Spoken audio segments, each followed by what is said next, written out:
Hey, hey, hey. Hello, hello, hello. It's time to have a conversation of support with Laura. That's me. And it is Wednesday. So I come on live here Monday, Wednesday, and Fridays, and maybe some Saturdays.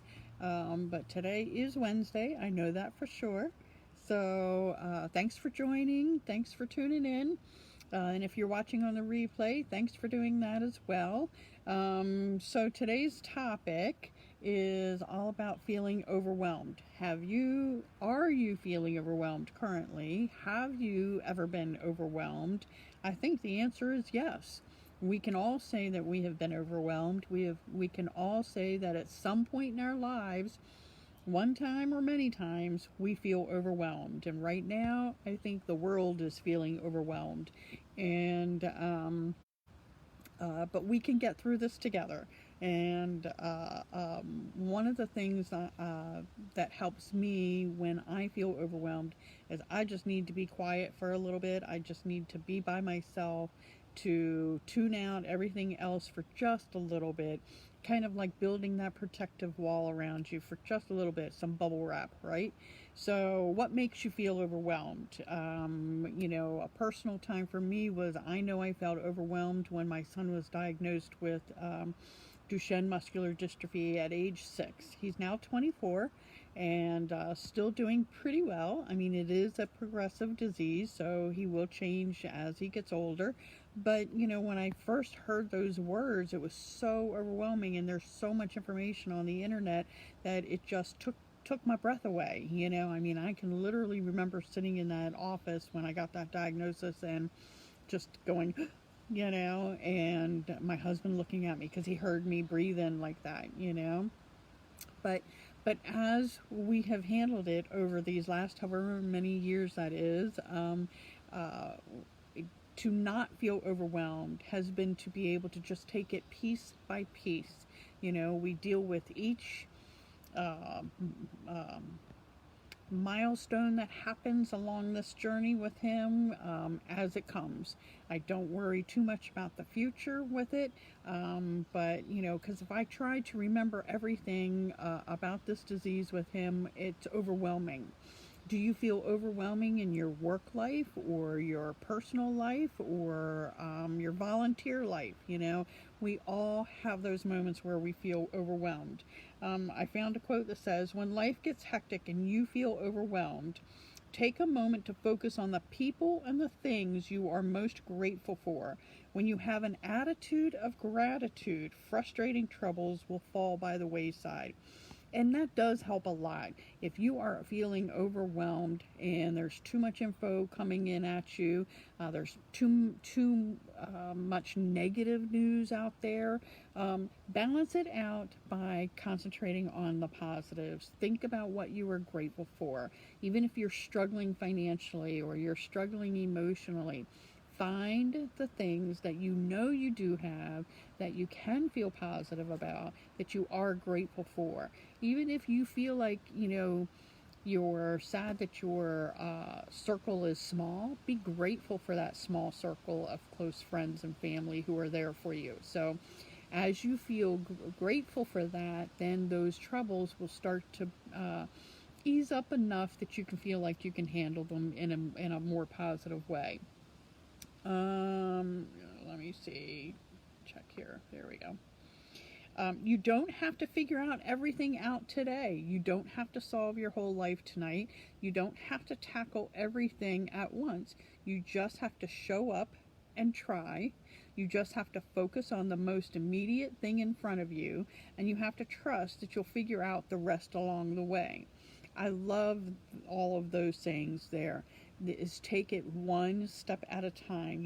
Put one foot in front of the other, and take if it's a big project, then take one part of it, complete it, move on to the next step. You don't have to solve the world's problems. Are not going to did not happen overnight, and they're not going to be solved overnight. So even though our world is chaotic right now, and there's so much that we're struggling with, we don't have. It's not going to get solved all in one meeting. So don't let those thoughts overwhelm you. Just take it piece by piece. Hey, Susan, how are you? You just have to focus on the most immediate thing. Prioritize your tasks so that you don't feel overwhelmed, and do the things that you know you can do easily first, and then work on the harder stuff second. The feeling of overwhelm is simply you experiencing growth. Instead of running away from those frustrations, run toward them and expand into a better leader. That's a tough one to follow sometimes, right? Especially in my PTA world, there's a lot of drama that sometimes happens. And instead of running away from it and trying to avoid the confrontations, maybe we need to address them head on, and maybe we need to speak up and advocate and all of that. And that will force us to become a better leader in the long run, right? So I find that it's not quite as easy to do, because a lot of us don't like confrontation. A lot of us are people pleasers, so we don't want people mad at us, right? And then there's the other half of the people who really never cared about what anybody thought about in the first place, so they just go and bulldoze through life anyway, whereas we're the ones trying to keep the peace and everything, right? But sometimes you do have to push out of your comfort zone and deal with those frustrations right from the beginning. Otherwise, when you let them build up, they become that overwhelming situation for you, right? The last thought that I had is, if you're overwhelmed by the size of a problem, break it down into smaller pieces. And I think that's the biggest piece of advice that anybody can give, is to take things in smaller doses. And instead of trying to solve the whole problem all at once and every aspect of it, deal with the parts that you are able to contribute to and help solve and help heal. We all have multiple layers, even personality wise, right? So just take one layer at a time. So don't let the world overwhelm you. If you need to step away from Facebook, if you need to step away from the news, on the TV or the radio, whatever it is, step away for a little bit. It's okay. And all those problems more than likely are still going to be here, and we can still tackle them together. But when you're feeling overwhelmed, don't ever forget that it's not a sign of failure or weakness if you ask for help or support. That is actually showing strength and maturity and a confidence that you don't even realize you have, So it's okay if you're feeling overwhelmed and you're like, I can't do this. It's okay.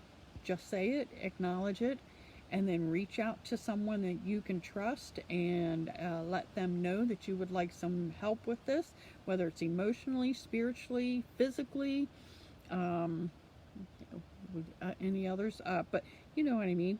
Don't let it fester inside you. Don't let it build up, because then it really will become too much and too overwhelming, that you won't feel like you can get through it. But if you break it down, take it into smaller doses, get the support that you need around you, then you will get through whatever that storm is in your life, whatever that situation is, or that person that you're dealing with. Sometimes the people leave our lives for a reason, right? Because if they constantly bring you drama and that overwhelms you, then let them go. So, remember to reach out for support. Remember that when life gets overwhelming, hey, Jacqueline, even in our PTA world, I do a lot of talking about PTA stuff around here. Don't let it overwhelm you. Reach out for assistance. We are all here together. Nothing needs to be solved immediately overnight, and we will get through this, by supporting and encouraging each other. And so that's what I do on this page. I come live on Monday, Wednesday, and Fridays, usually in the afternoon.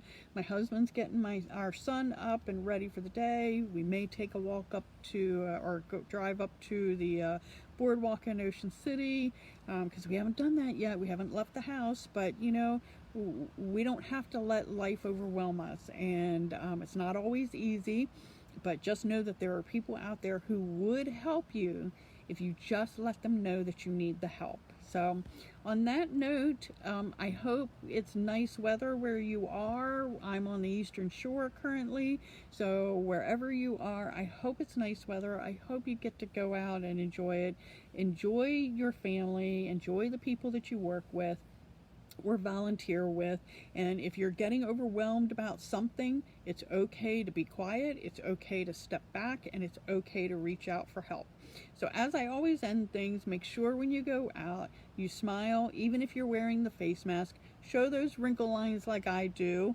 And thank you, Jacqueline. I'll be back in town later next month in July. We bounce back and forth, but you can always reach out to me. I'm always available by email, text, and Facebook Messenger, so which is, I really like that as an advantage, this virtual stuff. I can be here and be helping back at home in Harford County. So I enjoy that. So I hope you have a wonderful day, and I will see you all soon. So I'll see you on Friday. Okay? So see you then. Bye.